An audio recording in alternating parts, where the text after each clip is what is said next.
불쌍히 여기사 주 천국의 영광 버리고 이 세상에 오셨네. 오 사랑의 구주님, 내 마음 권엽니다. 곧 뜨셔서 나와 함께 계셔 내 생명이 되소서. 홍포를 입은 구주는 가시면류관 쓰시고 저 십자가 높이 달리사 그 아픔을 참았네. 오 사랑의 구주님, 내 마음 권엽니다. 곧 뜨셔서 나와 함께 계셔 내 생명이 되소서. 미련한 이내 인생은 주의 공로를 모르고 그 뜨거운 사막 가운데 늘 헤매고 다녔네.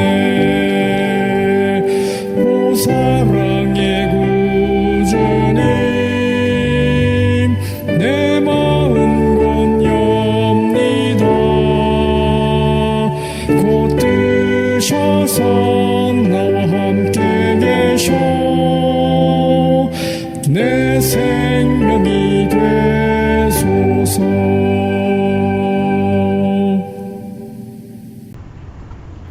하늘에 계신 아버지 하나님, 저희들의 삶을 주관하시고 지금까지 인도하여 주심을 감사드립니다.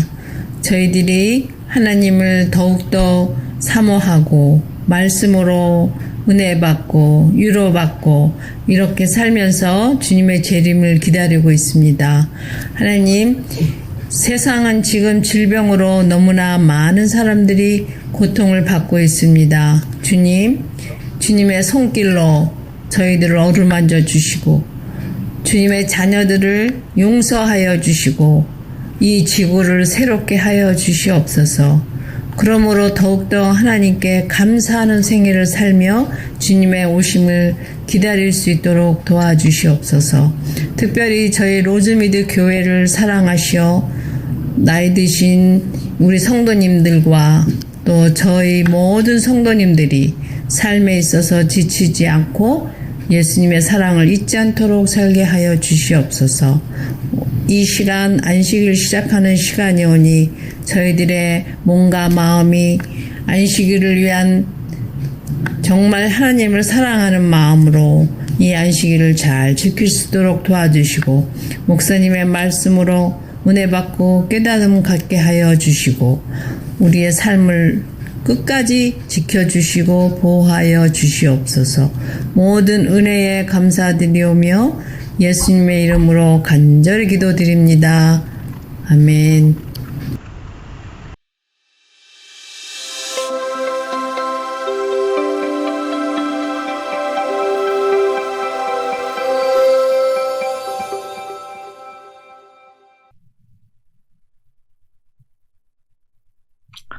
성도 여러분 안녕하셨습니까?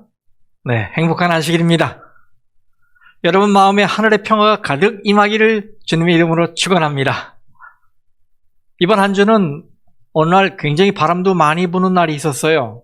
아침에 보니까 여기저기서 나무가지들이 꺾여 있고 저희 집에 화분들은 다 넘어져 있고 날이 아주 기온차가 심하고 그렇습니다. 우리 어르신들 특별히 건강에 유의하시길 바랍니다. 우리가 행복한 안식일 맞이했어요. 하나님께서 우리에게 평화를 주시기 원하십니다. 그것을 마음껏 향유하시는 귀한 안식일 되시기 바랍니다. 자, 오늘은 로마서 연구 은혜 20번째 시간, 로마서 5장 1절에서 11절 말씀을 본문으로 해서 하나님과 화평하라라는 제목으로 말씀을 나누도록 하겠습니다. 우리는 지금까지 연구한 말씀들을 전체적으로 마음에 간직할 필요가 있습니다. 로마서 3장 21절부터 바울은 믿음으로 말미암는 칭의를 정의했어요. 그것은 하나님의 의고 그리스도 안에서 얻어지는 것이고 오직 믿음을 통해서만 우리의 삶에 효력이 생기는 것이다. 이것입니다. 그런데 이 기별은 바울에게 많은 문제를 가져왔습니다. 그것은 바울이 이것을 설교하는 곳마다 유대주의자들로부터 거친 반대를 만난 거예요. 그들은 바울이 불완전한 복음을 전파한다고 비난했습니다. 그들은 은혜로만 구원받는 것이 아니라 은혜와 더불어 선행도 하고 할례도 행하고 율법도 지켜야 하는 것이라고 믿고 있었어요. 그런 생각은 오늘날에도 여전합니다. 믿음으로 말미암는 의의 기별을 전파하게 되면 많은 반대를 만나게 돼요.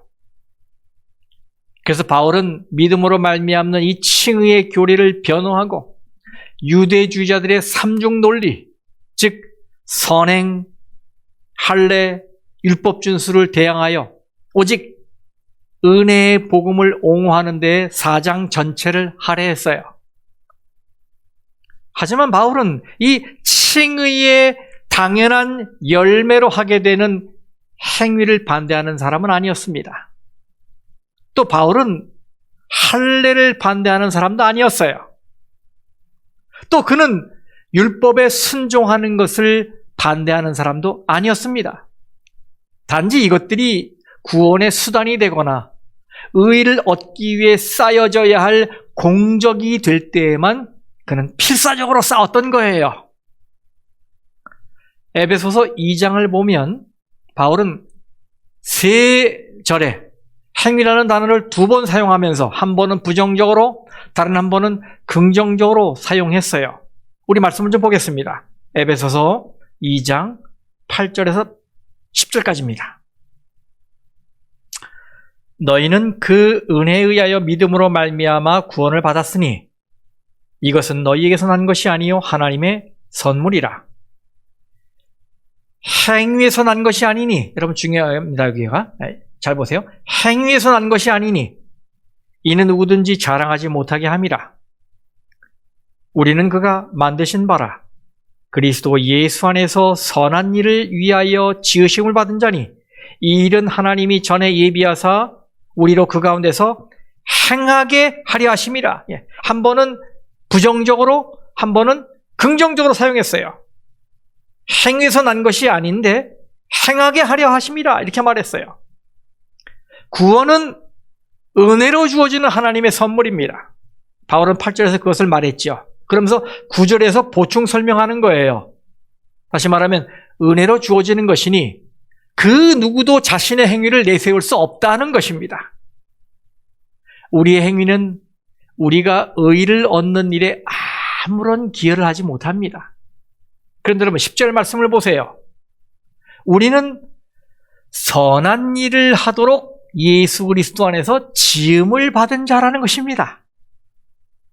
예수 그리스도가 우리를 영적으로 재창조하신 것은 우리를 하늘로 데려가시기 위해서일 뿐만 아니라 삶 속에서 선한 일을 하게 하시려고 그러신 것이다 이겁니다.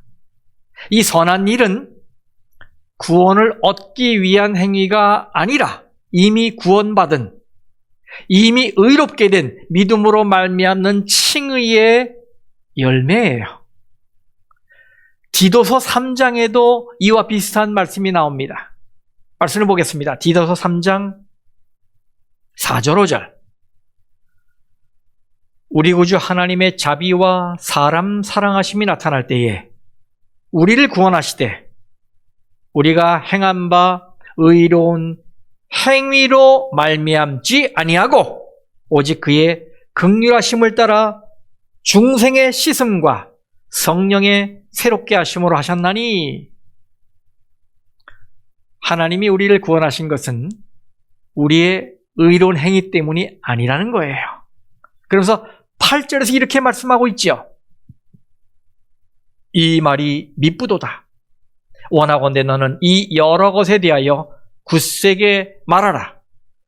이는 하나님을 믿는 자들로 하여금 조심하여 선한 일을 힘쓰게 하려 함이라. 중요하죠? 선한 일을 힘쓰게 하려 함이라. 이것은 아름다우며 사람들에게 유익하니라. 네, 바울은 한편으로는 우리의 행위는 우리의 구원에 기여하는 것이 하나도 없다라고 강조하면서 다른 한편으로는 이 순수한 믿음으로 말미암는 칭의는 당연히 선한 행실을 낳는다라고 말하고 있어요. 이것이 믿음으로 말미암는 칭의의 열매입니다. 여러분, 이 8절의 마지막 부분 보세요. 이것은 아름다우며 사람들에게 유익하니라. 그리스도인들이 살면서 하나님의 은혜를 체험하고 말씀에 따라 선한 행위를 하게 되면 그것은 성도 자신뿐만 아니라 모든 주위 사람들에게 기쁨과 유익을 끼치게 된다, 이 말씀이에요. 그러면서 바울은 이 로마서 5장에서 믿음으로 말미암는 칭의가 가져오는 축복들 혹은 선물들 혹은 열매들을 다루기 시작해요. 자, 여러분, 믿음으로 의롭게 되면 삶의 열매가 맺힐까요? 네, 열매가 맺힙니다. 이 믿음으로 말미암는 칭의는 단지 하나의 교리가 아니에요. 이것은 우리의 삶에 열매를 가져다 줍니다. 그 열매는 하나도 아니고 2개도 아니고 3개씩이나 열매가 맺히게 돼요. 저는 여러분이 이 열매 맺히는 순서에 대해서 바르게 이해하시길 바라요. 우리는 이 순서를 바꿀 수 없습니다. 왜냐하면 이것이 우리가 밟아가야 할 순서이기 때문이에요. 그래서 만일 우리가 첫 번째 열매를 맺지 못하면 2번째 열매도 맺지 못하고 3번째 열매도 맺지 못합니다. 또 우리는 이 순서를 건너뛸 수도 없어요. 첫 번째를 하지 않고 2번째부터 맺든지 3번째부터 맺을 수가 없어요. 이렇게 시도하게 되면 우리는 시간 낭비하게 될 거예요. 여러분은 제가 왜 이렇게 말하는지 곧 아시게 될 겁니다. 그러면 3가지 열매는 무엇일까요? 하나는 즉각적으로 맺히는 열매입니다. 다른 하나는 계속적으로 맺히는 열매입니다. 마지막 하나는 최종적으로 맨 마지막에 맺히는 열매예요. 자, 그럼 이 3가지 열매에 대해 좀 살펴보십시다. 먼저 저는 이 3가지 열매를 한꺼번에 언급한 후에 각각에 대하여 자세하게 설명하겠습니다. 이 3가지 열매는 로마서 5장의 처음 2구절에 소개되어 있어요. 이것은 다른 말로 믿음으로 말미암는 칭의의 3가지 축복, 3가지 선물이라고 바꿔 말할 수 있습니다. 그래서 그런지 저는 이 처음 2절을 읽을 때 마음에 기쁨이 몰려왔어요. 여러분 한번 보실까요? 로마서 5장 1절과 2절 말씀. 그러므로 우리가 믿음으로 의롭다 하심을 받았으니 우리 주 예수 그리스도로 말미암아 하나님과 화평을 누리자. 또한 그로 말미암아 우리가 믿음으로 서 있는 이 은혜에 들어감을 얻었으며 하나님의 영광을 바라고 즐거워하느니라. 아멘. 여러분, 얼마나 따뜻하고 감미로운 말씀입니까? 믿음으로 의롭다 하심을 받았다고 그랬어요. 그러므로 먼저 우리는 이 3가지 열매의 기초 혹은 뿌리가 믿음, 그리고 믿음으로 말미암는 칭의라는 것을 다시 한번 기억할 필요가 있어요. 믿음이 있어야 그 다음에 열매가 맺히는 거예요. 이것의 기초에서 우리에게 맺히는 열매는 첫 번째, 이 즉시 맺히는, 즉각적으로 맺히는 열매로 하나님과 화평하게 되는 것입니다. 둘째, 계속적으로 맺히는 열매로 우리가 하나님의 은혜 안에 들어가게 되는 것입니다. 마지막 세 번째, 최종적으로 맺히는 열매로 하나님의 영광에 이르게 되는 것입니다. 오늘은 먼저 이 첫 번째 열매인 즉각적으로 맺히는 열매에 대해 같이 연구를 하겠습니다. 이것은 칭의의 첫 번째 축복이라 할 수 있어요. 로마서 5장 1절입니다. 그러므로 우리가 믿음으로 의롭다 하심을 받았으니, 그 다음 노란색 글씨, 화평을 누리자. 화평을 누리자. 여러분, 화평 좋아하시죠? 피스, 평화. 얼마나 기분 좋은 말입니까? 날마다 소요와 다툼과 불안과 갈등으로 점철되어 있는 이 세상에서 우리는 얼마나 이 마음의 평화가 임하기를 바라고 있습니까? 그런데 바울은 이 믿음으로 말미암는 의, 칭의가 우리에게 일상적인 피스, 평화를 가져다 준다고 말하는 것은 아니에요. 이것은 단순히 국가 간의 평화나 이웃과의 평화 혹은 가정의 평화 이야기가 아닙니다. 우리는 믿음 생활을 하는 중에도 가정 안에서 불편을 느낄 수가 있어요. 또 이웃과도 불편한 관계에 있을 수 있습니다. 때로는 내가 나를 향해 마음이 편하지 않을 수 있어요.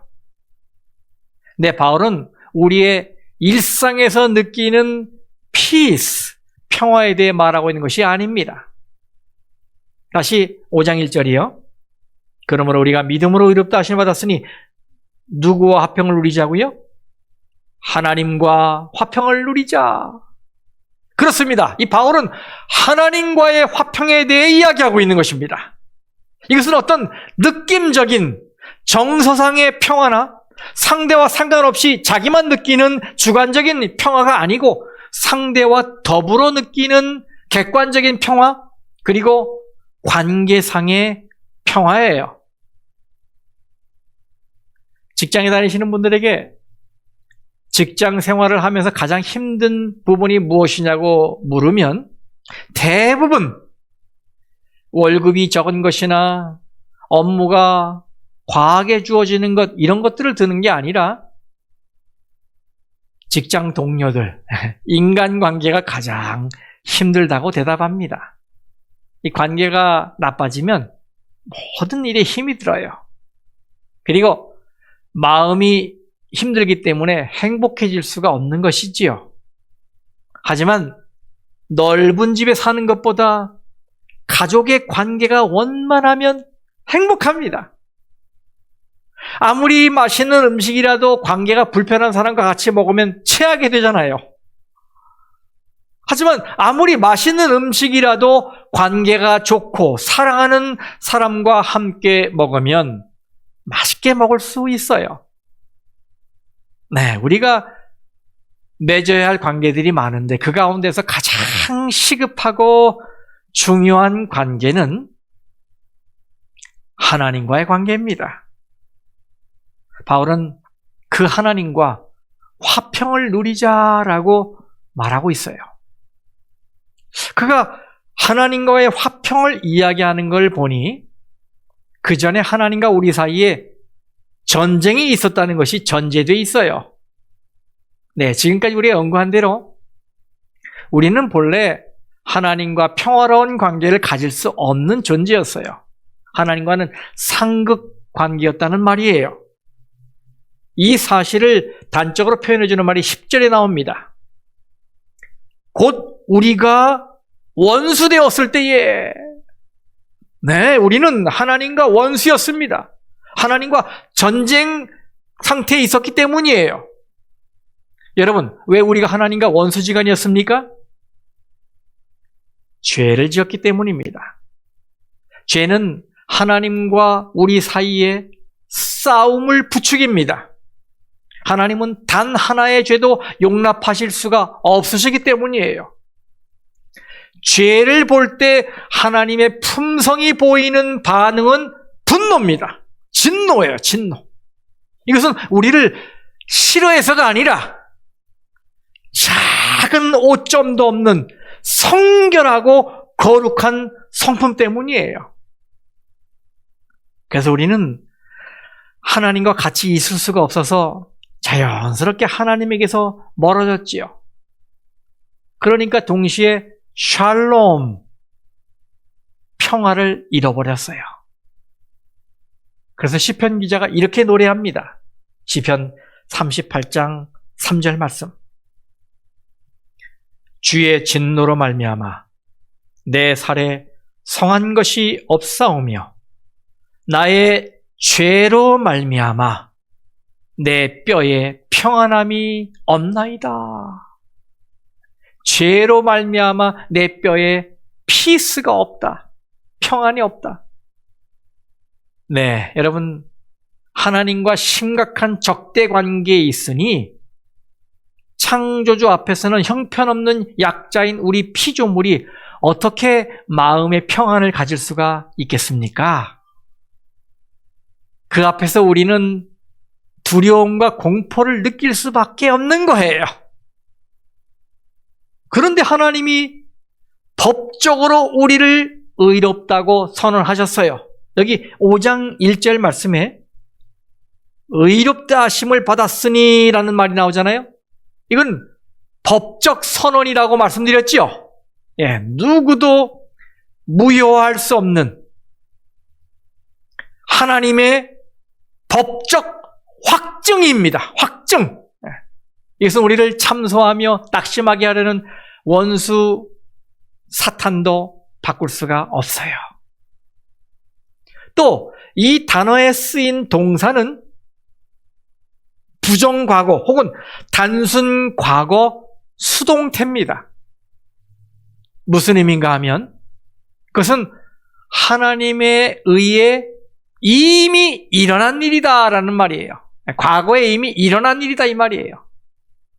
그렇습니다. 이 의롭다 하심을 받은 일은 한순간에 과거에 일어난 일이에요. 우리가 예수를 믿는 바로 그 순간 즉시 우리 신분에 변화가 생기는 것입니다. 믿는 즉시 하나님은 우리를 의인으로 보시는 거예요. 그 말은 하나님 편에서 우리와의 이 적대 관계, 불화 관계를 청산하셨다는 말이에요. 그래서 그 관계가 화평의 관계로 바뀌었다는 말입니다. 그뿐만이 아니에요. 하나님은 한 걸음 더 나아가서 우리를 바로 사랑하는 아들의 위치에까지 올려주셨어요. 하나님은 더 이상 우리가 그 앞에서 도망가야 할 뿐이 아닙니다. 이제는 얼굴을 마주보며 다정하게 사랑을 나누는 사이가 된 거예요. 이제는 그 넓고 따뜻한 품에 안겨서 우리의 모든 시름을 달랠 수 있는 아버지와 아들의 관계가 만들어진 것입니다. 이것이 하나님과 화평하게 되었다는 말의 의미예요. 이해하시겠죠? 그런데 개정 성경의 번역처럼 여기 화평을 누리자라고 하면 좀 이상한 느낌이 들어요. 왜냐하면 이 말은 자 거절하지 말고 이 특권을 좀 누려보십시다. 이런 격려 혹은 권고처럼 들리기 때문이에요. 다시 말하면 우리가 하나님과의 화평을 거절할 수도 또 받아들일 수도 있다는 뉘앙스를 풍겨요. 그럼 여러분, 하나님과의 화평이 우리가 원한다고 되는 것입니까? 아니지요. 이거는 선택의 문제가 아닙니다. 그럼 무엇입니까? 이것은 하나님으로부터 의롭다함을 받으면 자연스럽게 따라오는 열매고 당연한 권리라는 말이에요. 자, 보세요. 의롭다 하심을 받았으니 라는 말은 시제가 과거 시제입니다. 이제 과거 어느 시점에서 하나님이 우리를 의롭다 하신 거예요. 그런데 하나님과 화평을 누리자라는 말씀은 시제가 현재 시제입니다. 이 말이 그 영어 성경인 킹 제임스 버전에는 We have peace with God. 즉, 우리가 하나님과 더불어 평화를 누리고 있다라는 말로 표현되어 있어요. 이것은 안 하려는 걸 자꾸 권하는 권고도 아니고 해라고 하는 명령도 아니고 그냥 서술이에요. 평화를 누리고 있다. 예, 너는 하나님과 화평하라 라는 명령이 아닙니다. 너는 하나님과 화평하길 바란다라는 권고도 아니에요. 노력해서 화평을 이루라는 말도 아니고 또 앞으로 하나님과 화평하게 될 것이다 라는 말도 아니고 지금 현재, 기억하십시오. 지금 현재 하나님과 더불어 화평을 누리고 있다, 이런 뜻이에요. 네, 칭의는 믿음으로 얻게 되는 것이고 하나님과 화평을 누리는 것은 이 칭의가 가져오는 열매입니다. 그래서 하나님과 화평하니 하나님을 생각하면 마음에 기쁨이 솟아납니다. 환경과 여건이 달라져서 그런 것이 아닙니다. 하나님이 나의 모든 죄를 용서하시고 사랑하신다는 사실을 받아들이는 순간, 그 찰나에 하나님과의 사이에 막혔던 담들이 와르르 무너지고 마음속에 하늘의 기쁨이 밀려들어와 넘치는 것입니다. 여러분, 이것은 엄청난 사건이 아니겠습니까? 한순간에 일어나는 대변혁이지요. 대변혁. 성도 여러분, 오늘 우리의 마음에 하나님과 화평을 누리는 기쁨이 있어야 하지 않겠습니까? 이 평화는 참으로 놀라운 것입니다. 아무리 몸이 고달프고 괴로워도 마음 깊은 곳에서부터 은은히 전달되는 평안입니다. 아무리 힘든 일이 태산처럼 쌓여 있어도 그 위 넓고 푸른 하늘을 바라보며 느끼는 여유와 평안입니다. 성도 여러분, 여러분은 지금 이런 평화를 누리고 계십니까? 교회 안에는 의외로 이 평화가 무엇인지 모르는 사람들이 참 많아요. 오랫동안 교회를 다녔어도 또 예수님을 열심히 믿었다 해도 마음에 하나님과 더불어 누리는 평안이 없는 분들이 있어요. 왜 그럴까요? 그런 분들은 이 믿음으로 얻는 칭의의 기별을 제대로 이해하지 못한 분들일 거예요. 그리고 아직 이 칭의를 경험하지 못했기 때문일 거예요. 성도 여러분, 예수님을 믿으면서 하나님과 화평을 누리지 못하는 건 정상이 아닙니다. 이건 잘못된 거예요. 우리의 봉사, 우리의 헌금 생활, 우리의 개인 신앙 생활, 이 모든 면에서 하나님과 화평하지 않다라고 느끼는 건 이건 잘못된 거예요. 그래서 우리는 하루빨리 하나님과 화평을 누리는 자리로 나아가야 합니다. 그럼 여러분, 우리의 신앙생활에서 하나님과 화평을 누리려고 하는데 그걸 가로막는 장애물이 있을까요? 네, 있어요. 여기 보세요. 첫째, 죄책감이라는 고통입니다. 죄책감이라는 게 뭡니까? 네, 스스로가 저지른 잘못에 대해서 책임을 느끼는 감정이에요. 과거에 지은 죄 때문에 양심에 괴롭힘을 당하는 거지요. 우리는 살면서 알게 모르게 죄를 지어요. 그런데 어떤 죄는 한 번 회개하는 것으로 마음이 가벼워지는데 어떤 죄는 오랜 세월이 지나서도 자주 떠올라서 마음을 괴롭힙니다. 그 고통은 마치 가슴에 대못을 박는 듯해요. 그렇게 되면 힘이 빠져 무기력해지고 주저앉게 되지요. 회개를 수십 번 했어도 소용이 없어요. 고통과 두려움과 불안함이 사라지질 않아요. 지은 죄가 용서를 받는다 해도 그 대가는 톡톡히 치러야 한다는 일종의 자학에 가까운 자기 정죄에 시달리는 것입니다. 이런 죄책감은 병에 걸려 통증을 느끼는 것과 비슷합니다. 우리 주변에는 암 선고를 받고 극심한 고통을 당하는 분들이 있어요. 암 환자들의 이야기를 들으면 그 고통은 말로 표현이 안 된다고 해요. 진통제를 투여하면 잠시는 견딜 수 있지만 이내고 찾아오는 이 극심한 통증 때문에 너무 아프고 너무 두렵고 외롭고 힘든 싸움을 싸우게 된다고 해요. 예수를 믿은 후에도 사라지지 않는 죄책감은 그 잔인하기가 질병으로 인한 통증과 조금도 다르지 않아요. 용서받은 은혜를 묵상하거나 찬양할 때는 잠시 사라지는 것 같다가도 시간이 지나면 그 죄책감이 다시 밀려옵니다. 잠재의식 속에는 오늘 그 벌을 받아서 내 삶에 무슨 좋지 않은 일이 일어날 것 같은 불안감이 떠나지를 않는 거예요. 그러다가 작은 사고라도 나게 되면 죄값을 받은 것이라고 스스로 정죄해버립니다. 여러분, 이것은 참으로 무서운 고통이고 고문이에요.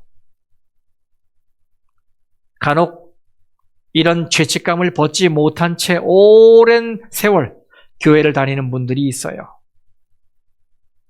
그의 삶에 샬롬, 평화가 있겠습니까? 없지요. 없어요. 그래서 저는 하나님께서 그분들에게 긍휼을 베푸시기를 간절히 바랍니다. 자, 두 번째, 하나님과의 화평을 가로막는 장애물은 완전에 대한 강박감입니다. 완벽주의에 빠져 있고 완전에 대한 강박감을 가진 분들은 늘 자기 자신을 다그칩니다. 그리고 자신뿐 아니라 상대의 실수나 부족을 그냥 너그럽게 보아 넘기는 법이 없어요. 완벽하고는 싶은데 그렇지 못한 데서 오는 갈등 때문에 마음에 평안이 없는 거예요. 재림교회 역사학자인 조지 나이트 박사님이 I used to be perfect 이라는 책을 썼어요. 나는 완전주의자였다, 이렇게 번역되기도 하지요. 그 안에 보면 이런 이야기가 나옵니다. 교인 수가 30명 정도 되는 아주 작은 교회에서 성만찬 예식이 진행되고 있었는데 한 장로님이 그 예식에는 참석했지만 떡과 포도즙은 먹지 않았다고 해요. 그래서 그 장로님에게 그 이유를 물으니까 그 떡과 포도즙이 간식이 되기 때문이었다고 합니다. 건강법칙을 완벽하게 지키려는 그 강박관념이 성만찬의 거룩한 교제를 무색하게, 무의미하게 만든 거예요. 이번엔 제가 이 책에 나오는 글을 하나 읽어드릴게요. 아마 여러분이 공감하실 거라고 생각합니다. 야영회에 참석해보면 수만 명의 청중들 가운데 소위 완전한 사람들을 한눈에 알아볼 수 있다. 그들의 얼굴에는 미소가 없다. 그들은 그리스도에 대한 확신이 없기 때문에 신앙의 이쁨을 누리지 못한다. 재림교인들이 필요로 하는 것은 그들이 가진 위대한 교리적인 진리와 연결된 구원의 기쁨이다. 그들이 예수님을 그들의 마음에 모심으로 구원의 확신을 가질 때 그들은 교리적인 진리뿐만 아니라 진리 되신 구주도 함께 소유하게 될 것이다. 완전주의자들은 삶에 유연함이 없어요. 그리고 실수나 무능, 실패, 못남을 못 보아주는 버릇이 있습니다. 이렇게 스스로 괴롭히며 쉬지 않고 갈등하는 마음에 어떻게 기쁨이 생길 수 있고 어떻게 평화가 자리를 잡을 수 있겠습니까? 오늘 우리에게는 교리뿐만 아니라 진리 대신 예수님을 함께 소유해야 돼요. 그래야 이 죄책감에서 벗어날 수가 있어요. 어떤 분들은 이런 죄책감이나 완전에 대한 강박관념을 이 영적인 민감함으로 바라보면서 이건 없는 것보다 오히려 좋은 것이 아니냐고 반문할 수 있어요. 네, 그럴 수 있겠죠. 그러나 아무리 유익한 것이라도 의롭다함을 받은 자가 누릴 큰 기쁨, 큰 행복을 앗아가는 것이라면 그것은 매우 불행한 일이 아닐 수 없습니다. 오늘 우리는 하나님이 우리의 과거가 깨끗해서 의롭다고 하시는 것이 아님을 기억할 필요가 있어요. 하나님은 우리가 완전하기 때문에 의인으로 취급하는 것이 아닙니다. 하나님이 보시는 것은 우리가 아니라 예수 그리스도이세요. 바로 여기에 하나님과 화평을 누릴 수 있는 비결이 들어있어요. 여러분 1절 말씀을 다시 한번 보십시다. 여기 매우 중요한 말씀이 들어있어요. 노란 글씨를 보세요. 우리 주 예수 그리스도로 말미암아 화평을 누리자. 여러분 이것이 비결입니다. 하나님과의 화평은 예수 그리스도를 통해서 이루어지는 것입니다. 우리가 큰 죄를 짓지 않았기 때문에 화평을 누리는 게 아니에요. 우리가 완벽하기 때문에 화평을 누리는 것도 아닙니다. 우리가 하나님 앞에서 철저히 죄를 자백했기 때문에 화평을 누리는 것도 아닙니다. 우리가 하나님과 화평을 누릴 수 있는 이유는 바로 예수 그리스도 때문입니다. 여러분, 예수 그리스도가 어떤 분이세요? 여기 6절 말씀에 우리가 아직 연약할 때에 기약대로 그리스도께서 경건하지 않은 자를 위하여 죽으셨도다. 예수님은 우리가 경건하지 못할 때 우리의 연약함을 다 짊어지고 십자가에서 죽으신 분이세요. 여기 7절, 8절 말씀 보세요. 의인을 위하여 죽는 자가 쉽지 않고 선인을 위하여 용감히 죽는 자가 혹 있거니와 우리가 아직 죄인 되었을 때에 그리스도께서 우리를 위하여 죽으심으로 하나님께서 우리에 대한 자기의 사랑을 확증하셨느니라. 아멘.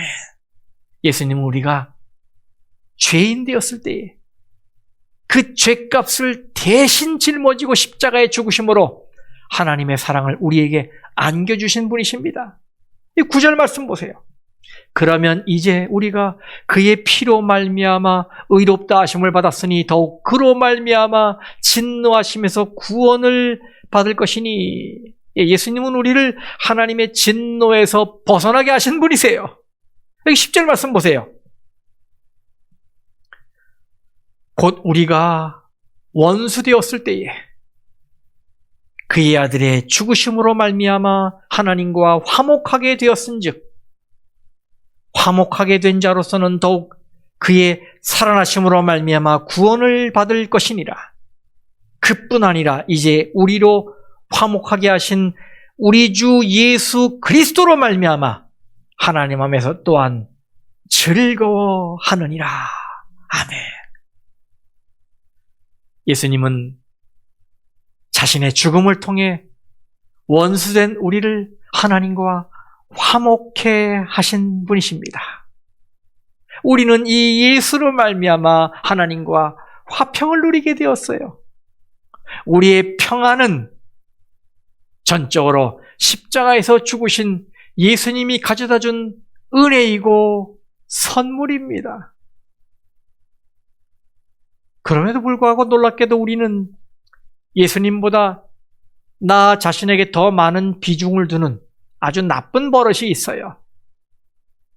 예수님을 생각해야 할 자리에 나를 올려놓고 더 예민하게 살피는 경향이 있는 것이지요. 여러분 한번 생각해 보세요. 하나님은 완전히 거룩한 분이고 우리는 완전히 더러운 죄인인데 하나님의 이 절대 신성과 우리의 절대 죄성이 마주치면 어떻게 되겠습니까? 공포와 두려움 말고 뭐가 남겠어요? 그렇기 때문에 우리는 우리 자신을 바라보면 안 되고 예수님을 바라봐야 해요. 예수님. 내 과거의 죄를 생각할 때도 하나님 앞에서 나를 보면 안 됩니다. 바로 예수 안에 있는 나, 예수 안에 있는 나의 죄를 볼 줄 알아야 해요. 죄책감이 일어날 때는 지체하지 말고 예수님을 보아야 합니다. 자신의 불완전함 때문에 괴로울 때도 즉시 예수님을 보아야 합니다. 하나님과 화평하려면 쉬지 말고 믿음의 주여 또 온전케 하시는 바로 예수 그리스도를 바라봐야 합니다.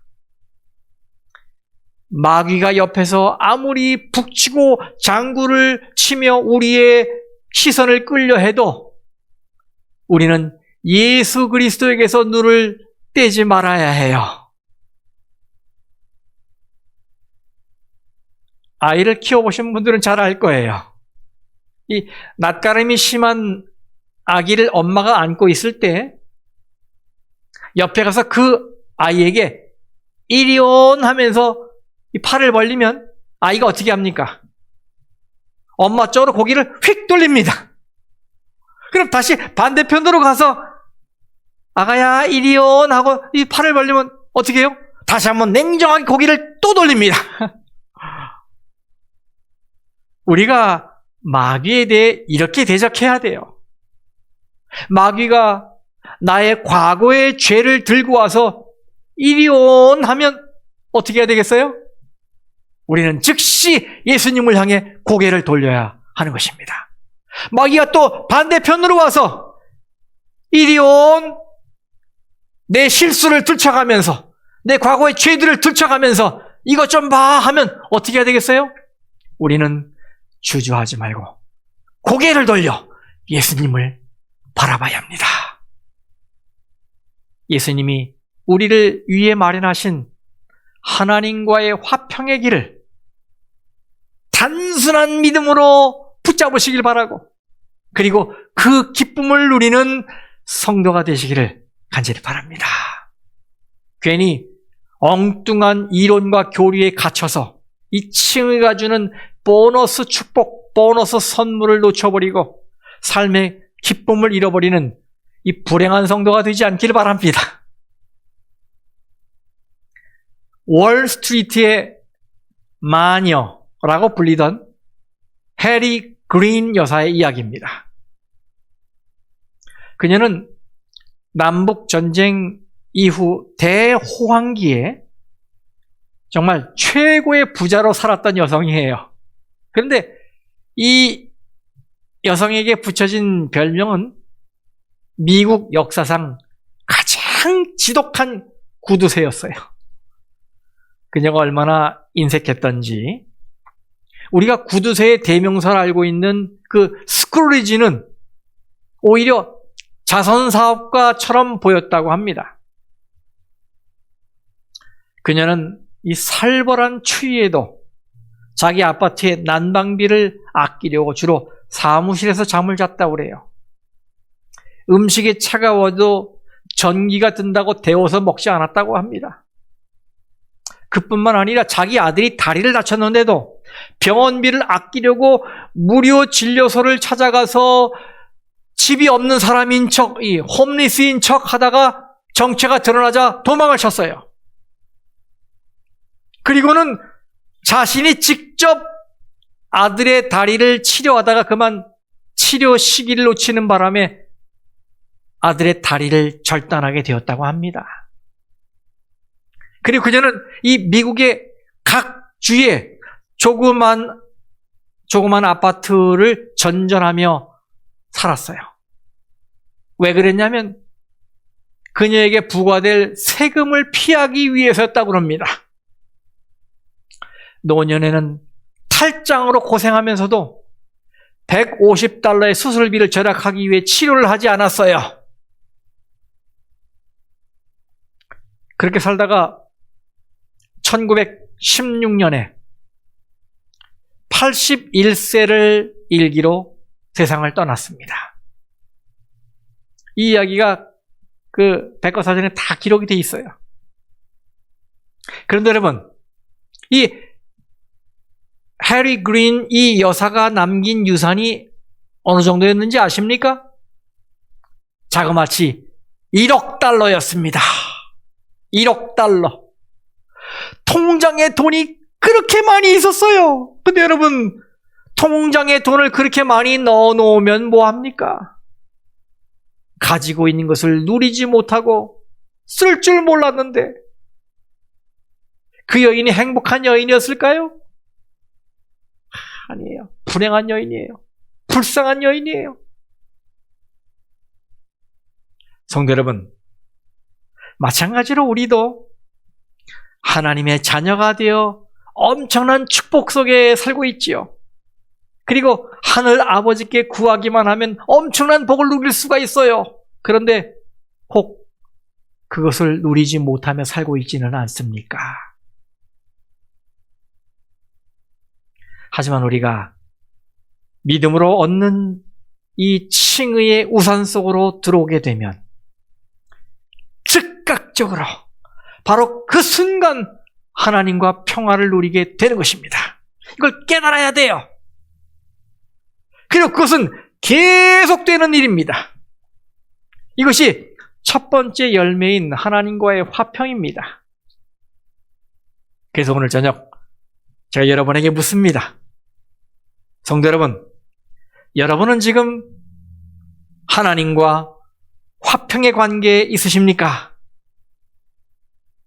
말씀 마치겠습니다.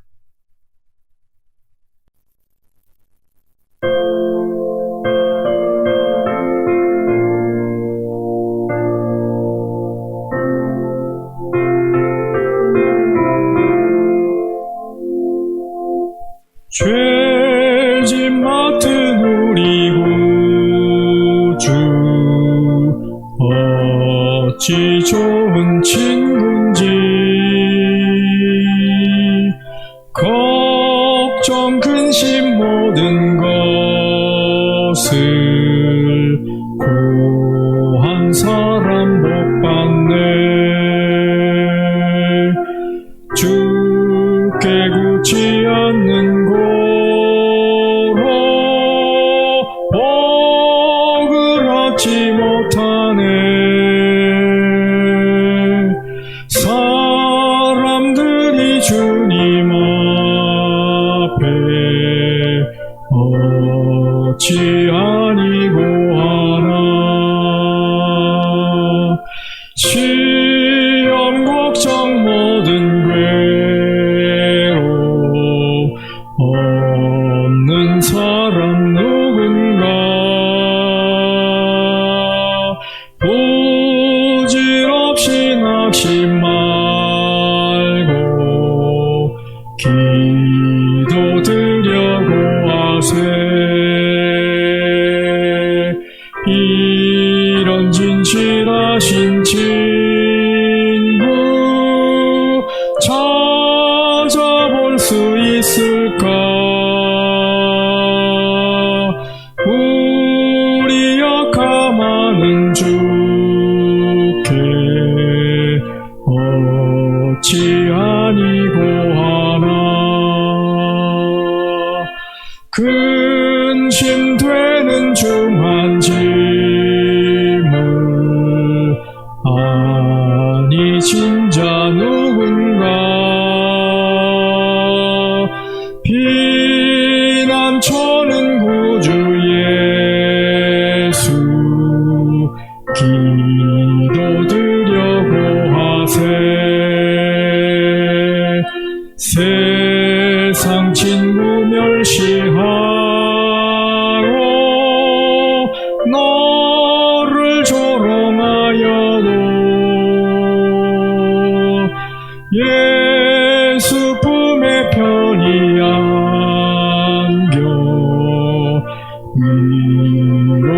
하심 받겠네.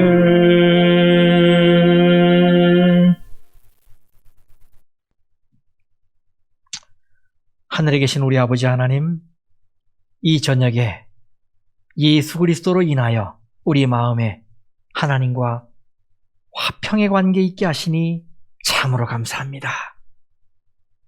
우리가 하나님과 원수 관계 있었지만은, 죄가 하나님과 우리 사이를 내었지만 예수 그리스도의 십자가로 그 간격을 메워주시고 하나님께 직접 나아갈 수 있는 귀한 특권을 주셨음에 감사를 드립니다.